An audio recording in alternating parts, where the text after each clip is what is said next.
So naniniwala po ako na itong kasong ito talaga ay paggigipit sa akin dahil sa aking political na paninindigan, dahil sa aking walang tinag na pagsusuporta sa mga Duterte, at naniniwala po ako na ito'y dahilan para magpalakas pa dito sa aking aplikasyon sa asylum dito po sa bansang Netherlands. About the issuance of arrest warrant against former presidential spokesperson Attorney Harry Roque, ang sabi po niya kahapon, malinaw that he is a victim of political persecution by the Marcos government because he is an ally of the Dutertes. Your comment on that, Yusek? Yan po naman talaga ang kanyang magiging naratibo, kanyang depensa. Pero hindi po niya sinasagot ng mabuti kung nasaan nga ba yung mga dokumentong kanyang ipinangako sa House of Representatives. Yusek, good morning po. Doon po sa initial na pagbiyahe ng MV Mamalakaya, ilang mangingisda po kaya yung napagbilhan natin and how much po kaya yung naging buying price natin doon sa mga isda? Opo, ayon po sa ulat po ni Commodore Triella, meron pong nabiyayaan o nabinipisyuhan po ng 120 fishermen. At 11 na fishing vessels po ang nabinipisyuhan ng Kadiwa program, ang KBBM. 20.3 tons of fish ang nabili at diretsa po itong naibagsak sa fishport po. At yun po, at ito po ay magtutuloy-tuloy hanggat marami silang nakikita at namomonitor ng mga fishing vessels na maaari nangingisda at hanggang 2028 po ito ay ipapatupad.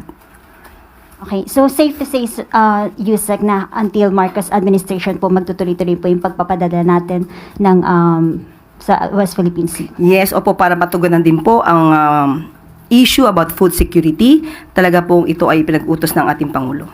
And can we say, Yusek, na bahagi rin po ito ng effort ng pamahalaan para ma-increase yung presence natin sa West Philippine Sea? Opo, dahil tayo naman po ay may karapatan dito sa Bajo de Masinloc at dapat lamang po ma-exercise ng ating mga kababayan kung ano ang nararapat na mga karapatan po natin. Next question, Harley Valbuena, PTV4. Good morning, Yusek. Ma'am, still in line with the food security, doon po sa 20 pesos rice, do we have a timeline as to when we can make the benteng bigas meron na available for all? And then, may we also know the criteria in choosing the priority areas kung saan po natin dadalhin yung 20 pesos rice? Sa ngayon po, ang sa Kadiwa centers, vulnerable sectors po ang makikinabang pansamantala hanggang December 2025. Sa LGUs po, kung ano man po ang kanilang magiging guidelines, maaari po ito maging rice for all. Depende na po yan kung ano po ang magiging panuntunan ng LGU na siyang makikipag-cooperate po sa programang ito. Pero ang plano po sa susunod na taon po ay magkaroon po ng budget para maibigay po ang 20 pesos na bigas kada kilo sa lahat. Yan po ang plano, depende pa po sa budget. Pero ipagdasal po natin na makaya po ito ng ating Pangulo at ng administrasyon para po ito sa taong bayan. Follow-up lang po. Kamusta naman po kaya yung cooperation ng mga LGUs na involved sa rice, doon po sa BBM rice? Since magkakaroon din po yata tayo ng transition ng leadership doon sa ilang LGUs since tapos po yung elections. Of course, may dadasal po natin na makipag-cooperate ang mas nakakaraming local government units sa abot ng kanila makakaya. Pero pansamantala ay aalamin natin dahil nga may mga bagong pinuno na nahalal at titignan po natin kung hanggang saan sila pwedeng makipag-cooperate sa programang ito ng ating Pangulo. Next question, Maricel Halili, TV5. Magandang umaga, Yusek. Yusek, about the issuance of arrest warrant against former presidential spokesperson Attorney Harry Roque, ang sabi po niya kahapon, malinaw that he is a victim of political persecution by the Marcos government because he is an ally of the Dutertes. Your comment on that, Yusek? Yan po naman talaga ang kanyang magiging naratibo, kanyang depensa. Pero hindi po niya sinasagot ng mabuti kung nasaan nga ba yung mga dokumentong kanyang ipinangako sa House of Representatives at that time na nagkaroon po ng hearing sa Quadcom. Hindi po niya natutugunan yon at kung ano man yung mga sinasabing di umanong hidden wealth niya ay hindi pa rin niya po natutugunan. So paano po kayo magkakaroon ng political persecution? At tandaan po natin, korte mismo ang nag-issue ng valid warrant of arrest patungkol po sa kaso ng qualified human trafficking. At hindi lamang po yan. Meron po tayong nabalitaan na meron din pong pending case for alleged land grabbing sa Bataan. At ito po ay di umano'y nakapending sa Ombudsman since 2023. So siguro dapat din po natin malaman ang detalye dito at ang katotohanan tungkol sa akusasyon ng mga 77 farmers patungkol sa di umanong land grabbing na ginawa ni Atty. Harry Roque. Ma'am, ano po yung magiging action on the part of government? Is it possible to coordinate with the Interpol para mapabalik sa bansa si former presidential spokesperson? Sa ating pagkakatanda, yan din po ang sinabi ni Yusek Nikki T ng DOJ, maaari po sila makipag-cooperate at makipag-coordinate sa Interpol patungkol po dito. So abangan na lang po natin kung ano man po ang magiging aksyon ng pamahalaan sa pamamagitan po ng DOJ. Pero may sinasabi po kasi si Attorney Roque na sa ngayon, hindi daw pwedeng maipa-deport siya pabalik dito sa Pilipinas dahil ayon daw sa international law, meron pa kasi siyang petition for asylum. So, kumbaga nakapending pa doon. Of course, meron pong ganyan na sinasabi patungkol sa karapatan na wag muna siyang dalhin sa bansa kung saan may kaso. Pero ito po ay kung may maipapakita pong harassment.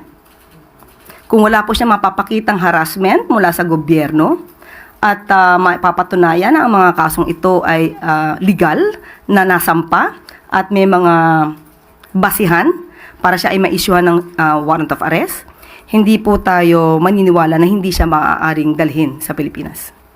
Thank you, Yusek.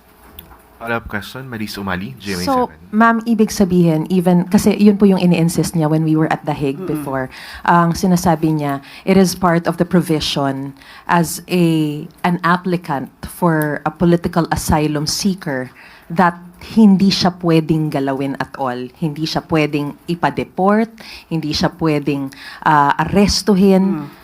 Kumbaga, he is untouchable as a political asylum seeker.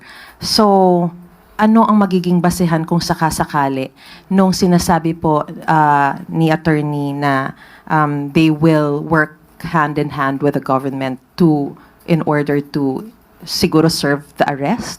Siya po ang nagsampa ng kanyang petition for asylum.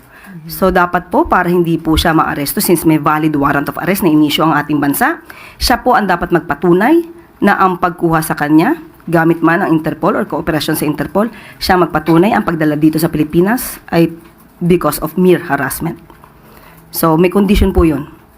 Hindi po yun statement na hindi ka pwedeng hulihin, basta-basta, kung meron naman pong valid warrant of arrest at may kaso siyang dapat kaharapin, hindi po siya dapat magtago sa kanyang petition for asylum.